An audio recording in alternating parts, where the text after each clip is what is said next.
G'day and welcome to another massive edition of the Ballarat Football Netball League Footy Show. All thanks to our friends at McDonald's. My name's Yeendy. I'm joined by Shane Anwyl, mate. I think that was, we talked it up last week, mate. I think that was the closest and best round of footy we've seen all year. Yeah, it certainly was.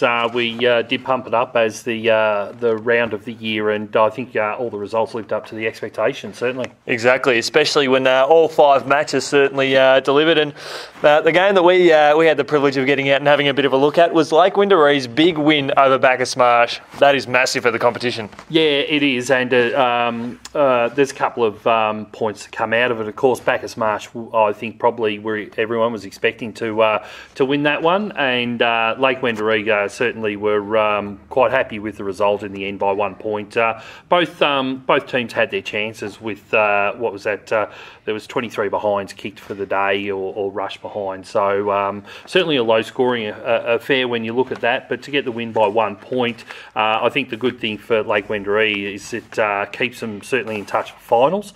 They're just sitting outside the six at the moment on percentage from Sebastopol. So these next couple of weeks certainly going to be crucial for both Sebastopol and Lake Wendouree. It was a really good half physical game as well. I think we only saw rain for I think it was basically the second quarter, and other than that, it was pretty much a dry weather day of footy. Yeah, it was. And of course, the ground up there's in very good condition, as we know. So, look, both clubs had their opportunities. Lake Wendouree, of course, just snuck in there with the 1 point, so well done to them. Yeah, I think Bacchus Marsh 8 points in that third term alone, which was interesting. Sunbury Lions had a big win over East Point by 4 points. That was a thrilling contest. Yeah, it was. East Point, I think, led for most of the day down there, and Sunbury just snatched it in the end there. They got over them with a couple of late scores, and it, certainly another thriller, and one that two clubs are certainly going to play well in the finals, and this was a good tune-up for both of those clubs, and I think they'll take a lot out of it.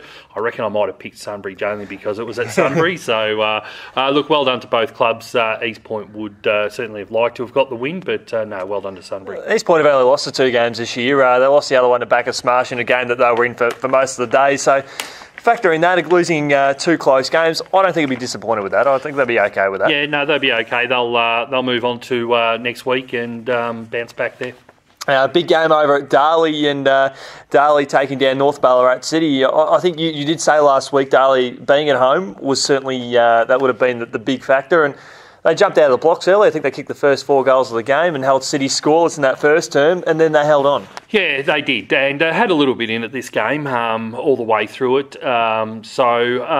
Look, again, I think the same comments we just made about the East Point Sunbury game apply to this game as well. Both clubs are going to play well into the finals, most likely come up against each other to some degree, so they will have taken a lot out of that.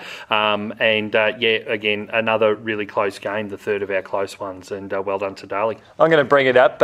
Will Young only kicked 1 goal again. It was only a couple of weeks ago when City did go down to East Point. He kicked 1 goal in that game. Yep. It seems like if he's kicking goals, if he's kicking multiple goals, they win.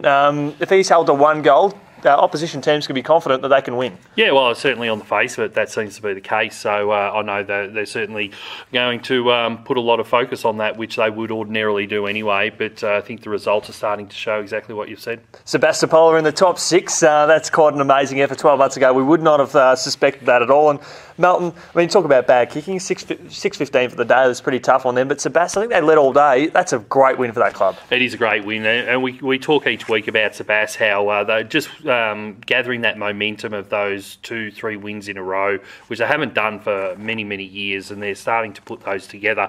And the results obviously are coming out and they're showing through. As you said, they're in the top 6 now, albeit just on percentage, but they're still in there, and that's what you need to do.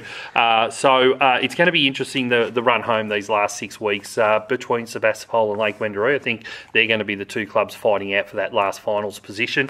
And look, all credit to Sebas. They've turned around this season and certainly from last year, and they've done well. They're a little bit shaky at the start there, but they're stringing them together now, and they're going nicely. I'm going to throw a smoky for the Henderson Middle out there. Tony Lockyer, who was our poster boy for the Interleague program, and he played a sensational day at the G.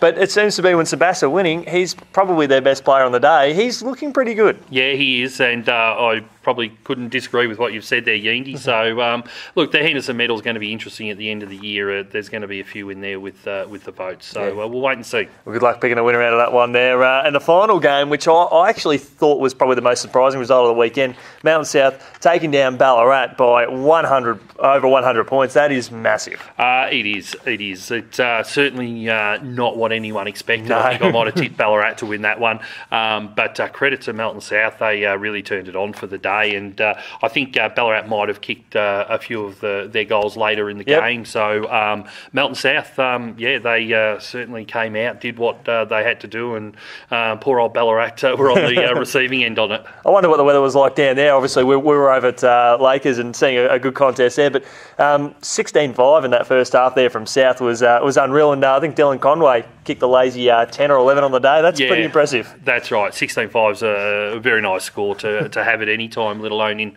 half of football. Yep, this is absolutely fantastic. Well, it gives Mountain South their first win of the season. That gives us a really good rev up on the round that we predicted that was going to be massive. It's certainly delivered. And thanks to our friends at McDonald's. Thanks to you, Shano. We'll catch you later on the week. Thanks, Yeendy.